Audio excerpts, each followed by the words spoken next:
بسم اللہ الرحمن الرحیم۔ شروع اس بابرکت ذات کے نام سے جو زمین و آسمان ہر چیز کا خالق و مالک ہے۔ ناظرین، ہماری آج کی ویڈیو قیامت کی نشانیاں اور امام مہدی رحمۃ اللہ کا ظہور، اس ویڈیو کا دوسرا حصہ۔ ابو ہریرہ رضی اللہ تعالی عنہ سے روایت ہے کہ رسول اللہ صلی اللہ علیہ وآلہ وسلم نے فرمایا، قیامت قائم نہیں ہوگی یہاں تک کہ رومی عیسائی اماک یا دابق میں اتریں گے۔ یہ ایک تاریخی بستی شام کے شہر حلب کی جانب واقع ہے۔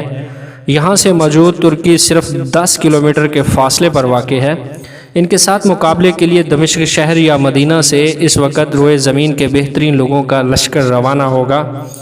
جب وہ دشمن کے سامنے صف آرا ہوں گے تو رومی یعنی عیسائی کہیں گے، تم ہمارے اور ان لوگوں کے درمیان سے ہٹ جاؤ جنہوں نے ہمارے لوگوں کو قیدی بنایا ہوا ہے۔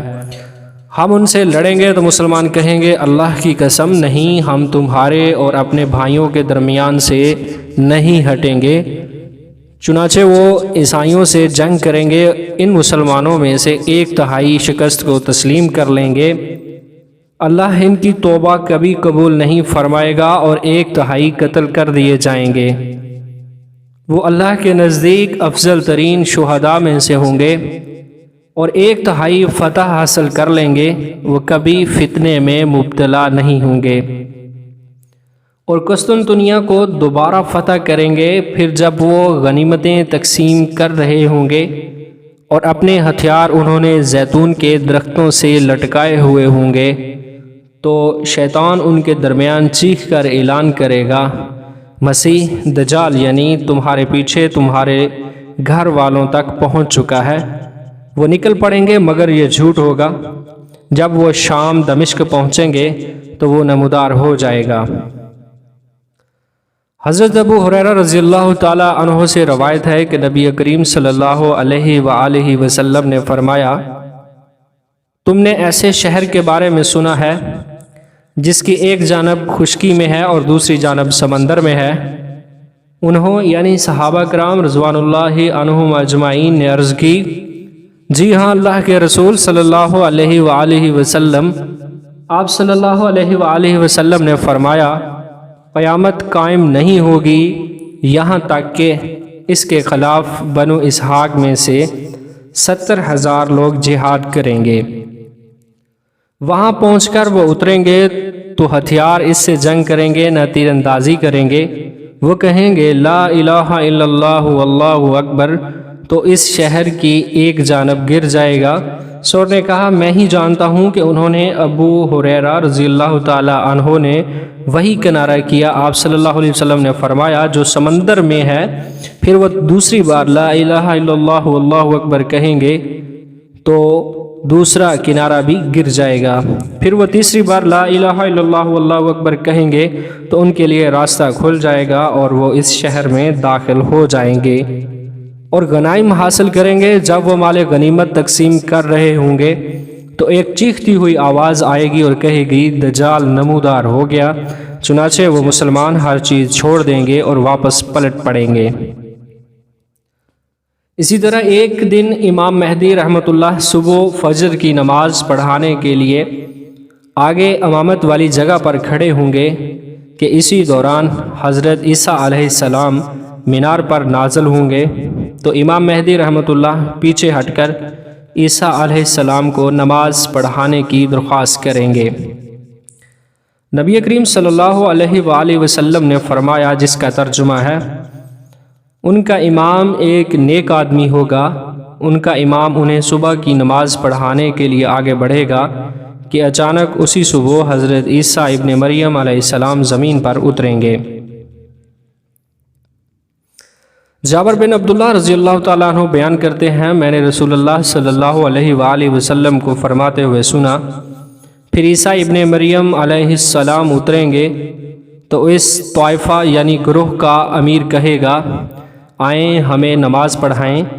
اس پر عیسیٰ علیہ السلام جواب دیں گے، نہیں، اللہ کی طرف سے اس امت کو بخشی گئی عزت و شرف کی بنا پر تم ہی ایک دوسرے پر امیر ہو۔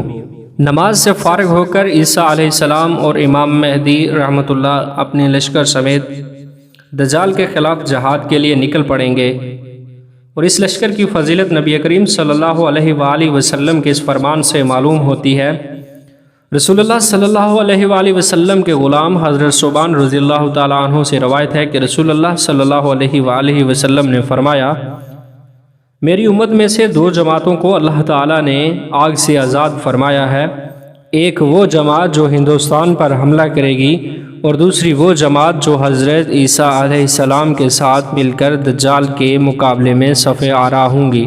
حضرت ابو ہریرہ رضی اللہ تعالیٰ عنہ سے روایت ہے کہ انہوں نے کہا، زمین اپنے جگر کے ٹکڑے سونے اور چاندی کے ستونوں کی صورت میں اگل دے گی، تو قاتل آئے گا اور کہے گا، کیا اس کی خاطر میں نے قتل کیا تھا؟ رشتہ داری توڑنے والا آ کر کہے گا، کیا اس کے سبب میں نے قطع رحمی کی تھی؟ چور آ کر کہے گا، کیا اس کے سبب میرا ہاتھ کاٹا گیا تھا؟ پھر وہ اس مال کو چھوڑ دیں گے اور اس میں سے کچھ بھی نہیں لیں گے۔ ابو ہریرہ رضی اللہ تعالیٰ عنہ سے روایت ہے کہ رسول اللہ صلی اللہ علیہ وآلہ وسلم نے فرمایا، قیامت نہیں آئے گی یہاں تک کہ دریائے فرات سونے کے ایک پہاڑ کو ظاہر کرے گا۔ نبی کریم صلی اللہ علیہ وآلہ وسلم نے اس میں سے سونا لینے سے منع کیا ہے۔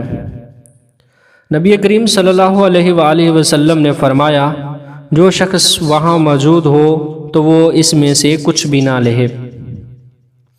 ابی بن کعب رضی اللہ تعالیٰ عنہ نے رسول اللہ صلی اللہ علیہ وآلہ وسلم کو فرماتے ہوئے سنا، وہ وقت قریب ہے کہ دریائے فرات سونے کے ایک پہاڑ کو ظاہر کرے گا، جب لوگ اس کے بارے میں سنیں گے تو اس کی طرف چل نکلیں گے۔ جو لوگ اس پہاڑ کے قریب ہوں گے وہ کہیں گے، اگر ہم نے دوسرے لوگوں کو اس میں سے سونا لے جانے کی اجازت دے دی تو وہ سب کا سب لے جائیں گے۔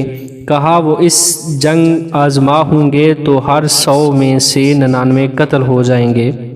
نبی کریم صلی اللہ علیہ وآلہ وسلم نے فرمایا، پھر پرندوں جیسا ہلکا پن اور درندوں جیسی عقلیں رکھنے والے بدترین لوگ باقی رہ جائیں گے، نہ اچھائی کو اچھا سمجھیں گے نہ برائی کو برا جانیں گے۔ شیطان کوئی شکل اختیار کر کے ان کے پاس آ جائے گا اور کہے گا، کیا تم میری بات پر عمل نہیں کرو گے؟ وہ کہیں گے، تو ہمیں کیا حکم دیتا ہے؟ وہ انہیں بت پوجنے کا حکم دے گا، وہ اسی حالت میں رہیں گے، ان کا رزق اترتا ہوگا اور ان کی معیشت بہت اچھی ہوگی۔ کیونکہ قیامت کے قریب جب وہ حبشی کعبۃ اللہ کو گرا دے گا تو اس کے بہت جلد قیامت آ جائے گی۔ اس کی دلیل قرآن مجید میں بھی ہے۔ اللہ تعالیٰ نے کعبہ کو، جو حرمت والا گھر ہے، لوگوں کے قیام کا باعث بنایا۔ اس آیات میں قیامًا للناس کی وضاحت کرتے ہوئے مفسر قرآن عبد الرحمن کیلانی رحمۃ اللہ لکھتے ہیں، الناس سے مراد اس دور کے اور اس سے پہلے اور پچھلی قیامت تک کے سب لوگ مراد لیے جائیں گے۔ وہ اس صورت میں معنی یہ ہوگا کہ کعبہ کا وجود کل عالم کے قیام اور بقا کا باعث ہے، اور دنیا کا وجود اسی وقت تک ہے جب تک خانہ کعبہ اور اس کا احترام کرنے والی مخلوق موجود ہے۔ جب اللہ کو یہ منظور ہوگا کہ یہ کارخانہ عالم ختم کر دیا جائے تو اس وقت بیت اللہ کو اٹھا لیا جائے گا، جیسا کہ سب سے پہلے اسے زمین پر یہ مکان بنایا تھا۔ ابو ہریرہ رضی اللہ تعالیٰ عنہ نے کہا کہ میں نے رسول اللہ صلی اللہ علیہ وآلہ وسلم سے سنا، آپ صلی اللہ علیہ وآلہ وسلم نے فرمایا، تم لوگ مدینہ کو بہت بہتر حالت میں چھوڑ جاؤ گے، پھر وہ ایسا اجاڑ ہو جائے گا کہ پھر وہاں وحشی جانور، درند اور پرند بسنے لگیں گے، اور آخر میں جن کا حشر ہوگا وہ مدینہ کے 2 چرواہے ہوں گے جو اپنی بھیڑ بکریوں کو آوازیں دیتے ہوئے مدینہ آئیں گے تو وہ مدینہ کو وحشی جانوروں سے بھرا ہوا پائیں گے۔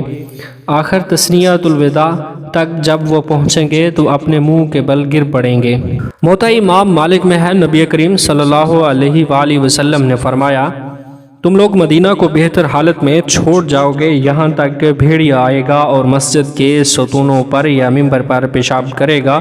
لوگوں نے کہا، تو اس کے پھل کس کے لیے ہوں گے؟ تو آپ صلی اللہ علیہ وآلہ وسلم نے فرمایا، مردار خور پرندوں اور درندوں کے لیے۔ ابو حذیفہ بن یمان رضی اللہ تعالی عنہ سے روایت ہے کہ رسول اللہ صلی اللہ علیہ وآلہ وسلم نے فرمایا، اسلام اس طرح محو ہو جائے گا جس طرح کپڑے کے نقوش مٹ جاتے ہیں، حتیٰ کہ لوگوں کو یہ بھی معلوم نہیں رہے گا کہ روزے کیا ہوتے ہیں، یا نماز، یا قربانی، یا صدقہ کیا ہوتا ہے۔ اللہ تعالیٰ کی کتاب کو ایک ہی رات میں اٹھا لیا جائے گا، اور زمین میں اس کی ایک آیت بھی باقی نہیں رہے گی۔ لوگوں میں کچھ بوڑھے مرد اور عورتیں رہ جائیں گی جو کہیں گی، ہم نے اپنے بزرگوں کو لا الہ الا اللہ کہتے دیکھا تھا، ہم بھی کہتے ہیں۔ حضرت حذیفہ کے شاگرد نے کہا، انہیں لا الہ الا اللہ سے کیا فائدہ ہوگا جب انہیں نماز، روزے، قربانی اور صدقے کا بھی علم تک نہیں ہوگا۔ حضرت حذیفہ نے ان سے منہ پھیر لیا اور انہیں 3 بار یہ سوال کیا۔ ہر دفعہ حضرت حذیفہ نے ان سے منہ پھیرتے رہے۔ تیسری بار ان کی طرف متوجہ ہو کر 3 بار فرمایا، اے صلہ، اس دور میں یہی انہیں جہنم سے بچا لے گا۔ حضرت انس رضی اللہ تعالی عنہ سے روایت ہے کہ رسول اللہ صلی اللہ علیہ وآلہ وسلم نے فرمایا، قیامت قائم نہیں ہوگی یہاں تک کہ وہ وقت آ جائے گا جب زمین میں اللہ اللہ نہیں کہا جا رہا ہوگا۔ یہ تھی ہماری آج کی ویڈیو۔ امید ہے آپ کو ویڈیو اچھی لگی ہوگی۔ چینل کو سبسکرائب کیجئے اور اس ویڈیو کو بھی لائک کیجئے۔